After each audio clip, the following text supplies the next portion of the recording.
जय मां भवानी, सीताराम। तो दोस्तों, स्वागत है आपका हमारे YouTube चैनल महादेवी में।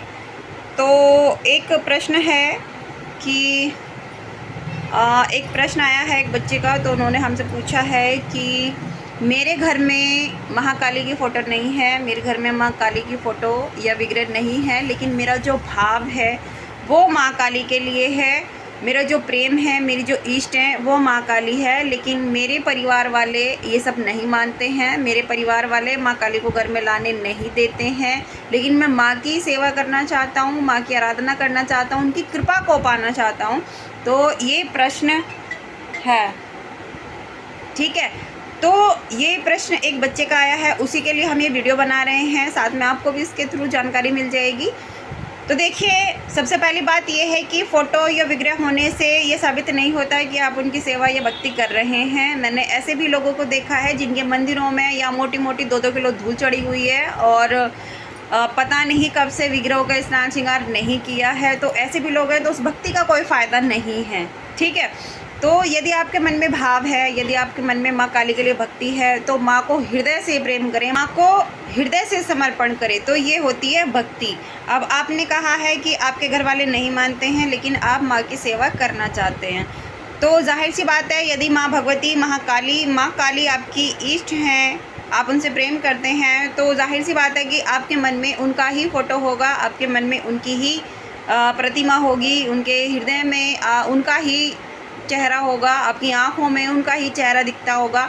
तो आपको फ़ोटो और विग्रह की आवश्यकता है ही नहीं। तो ऐसा नहीं है कि फ़ोटो या विग्रह नहीं है तो आप माँ की भक्ति नहीं कर सकते।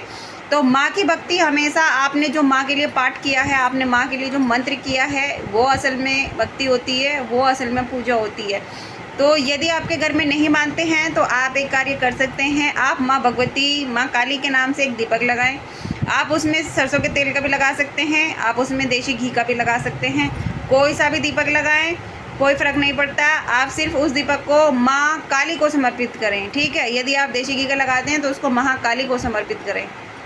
यदि आप माँ काली को करते हैं तो तेल का दीपक माँ को समर्पित करें।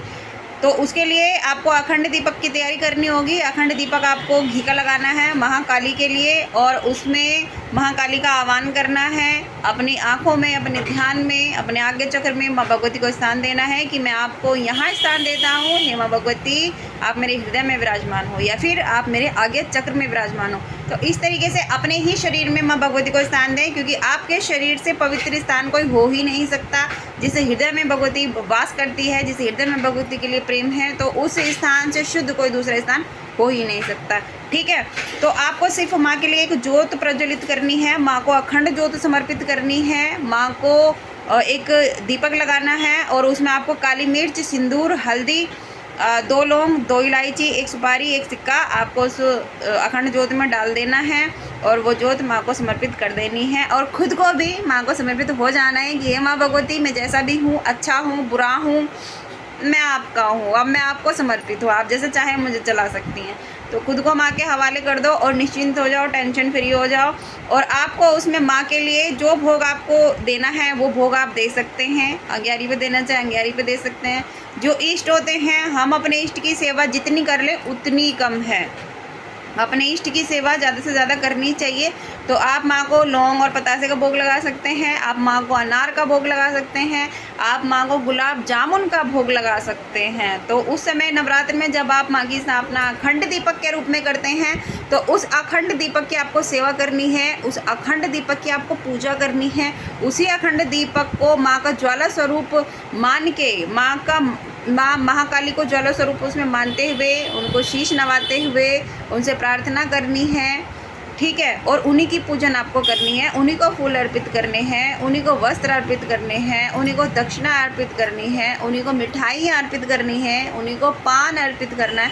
सब कुछ उस ज्योत को ही आपको सब कुछ मान लेना है नवरात्र के समय में जब आप माँ की सेवा उठाते हैं। तो ये रही आपकी सेवा का सिंपल सा, साधारण सा, एक सिंपल शब्दों में, साधारण शब्दों में हमने आपको ये बताने की कोशिश की है। तो आशा करते हैं कि आपको ये पसंद आई होगी और आपको ये समझ में भी आया होगा कि हम आपको क्या बताना चाह रहे हैं, ठीक है। तो कोई नहीं मानता, इस बात को साइड कर दीजिए। आप मानते हैं, माँ की भक्ति आपके अंदर है, माँ ने आपको चुना है, ठीक है। इस गलत फहमी में ना रहें कि आपने माँ की भक्ति चुनी है, माँ की कृपा आपके ऊपर हुई है, महाकाली आपसे प्रसन्न हुई है, जो माँ काली की भक्ति आपको मिली है, ठीक है। तो जिनको महाकाली अपनी भक्ति प्रदान करती है उनके लिए कोई ना कोई रास्ता खोल ही देती है। तो टेंशन फ्री हो जाए, इस विधान से आप माँ की सेवा करें, इन नियमों में रह के माँ की पूजा करें, तो आपको माँ भगवती की कृपा मिलती ही मिलती है, ठीक है। और माँ के लिए यदि आप कोई पाठ करना चाहते हैं तो पाठ करें, संकल्प के साथ करें, भक्ति में और प्रेम में पूर्ण होकर करें, समर्पित होकर करें, नियमों में रह के करें, ब्रह्मचर्य का पालन करें। तो ये नवरात्र के नियम होते हैं। तो आशा करते हैं आपको हमारी ये जानकारी पसंद आई होगी। पसंद आई है तो वीडियो को लाइक करें, चैनल को सब्सक्राइब ज़रूर करें और दोस्तों के साथ में शेयर भी ज़रूर करें। यदि वीडियो पसंद आया है तो कमेंट बॉक्स में जय माता दी, सीताराम ज़रूर लिखें। तो मिलते हैं आपसे अगली वीडियो में, तब तक के लिए जय मां भवानी, सीताराम।